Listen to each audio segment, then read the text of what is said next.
Hey, how you doing? Hey, how you doing? I had to look up and see if you was talking to somebody.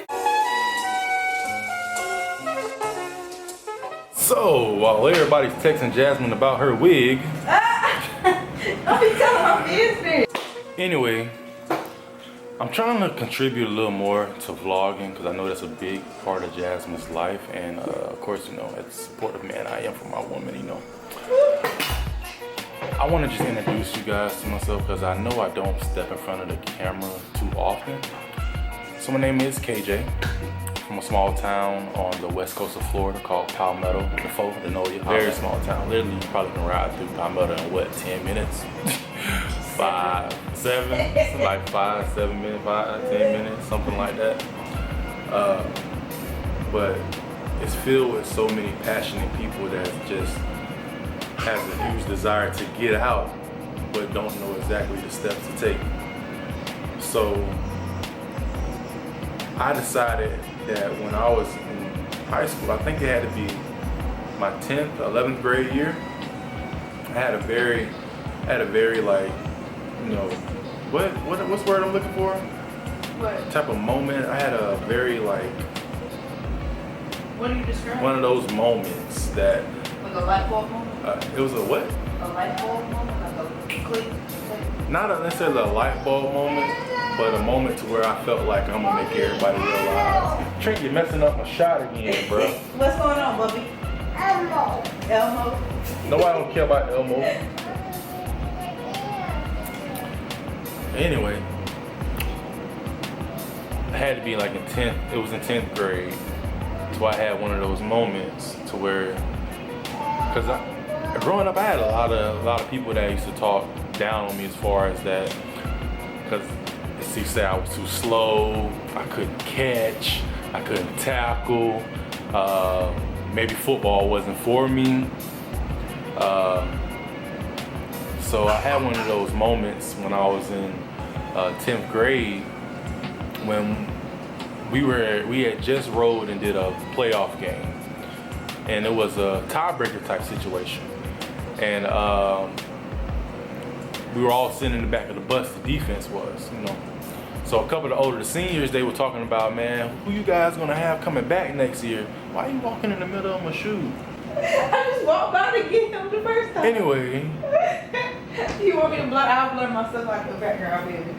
Anyway, I was all sitting at the back of the bus coming back from the playoff game. And we had lost the tiebreaker, so everybody was speaking about who was gonna come back, what type of team we were gonna be next year. A lot of the seniors was like, man, I don't think you guys are gonna be that good. I don't know what you're gonna be able to do next year. And this is like, seniors that led our team, so you wouldn't think to hear those type of words coming out of their mouths. You would want to see, hear words of encouragement, and that's just what we're hearing. So one of my former teammates, like a big brother to me, Big T, that's my boy, man, that's my brother.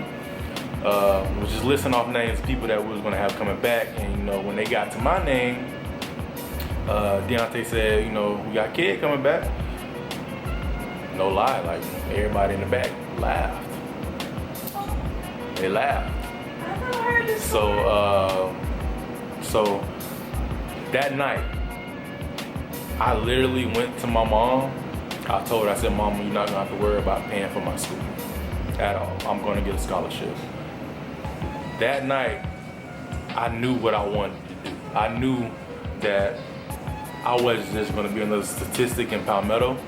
I knew that I was going to be able to get out of a situation that most young African American men don't make it out of.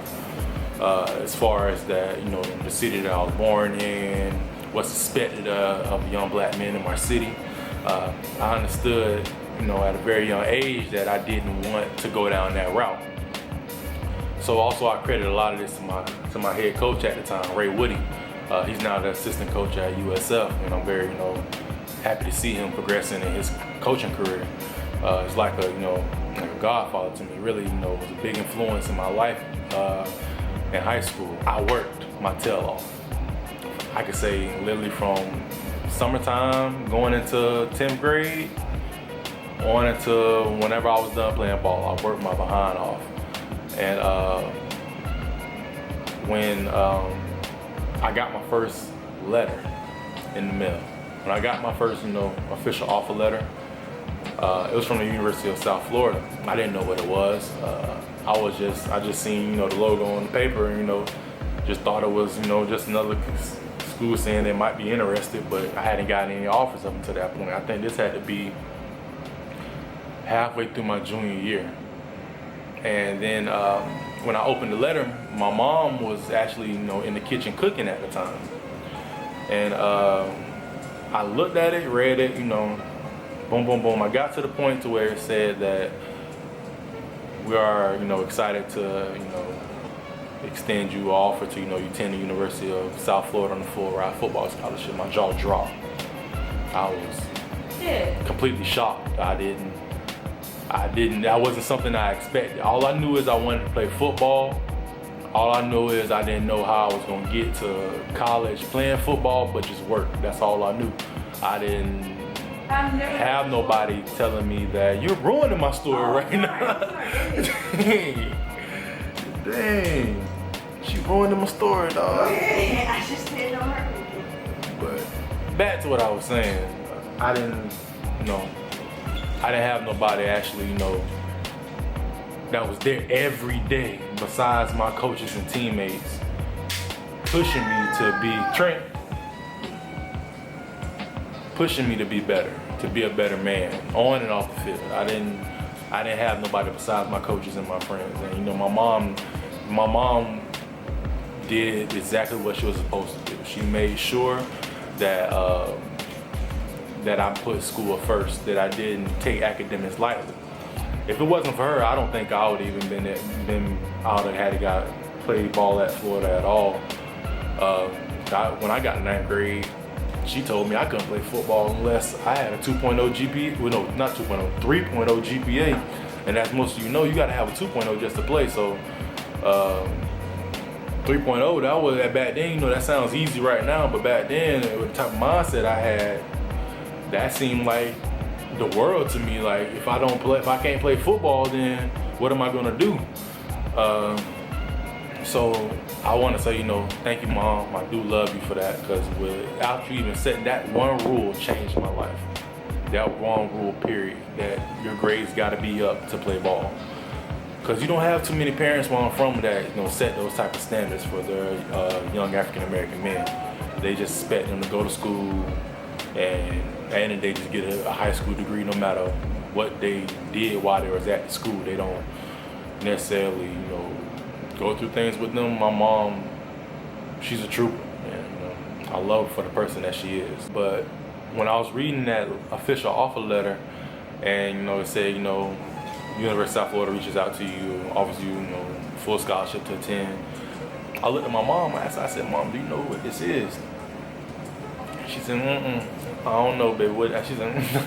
She said, she said, what is it, kid? I said, Mom, it's a full ride scholarship offer.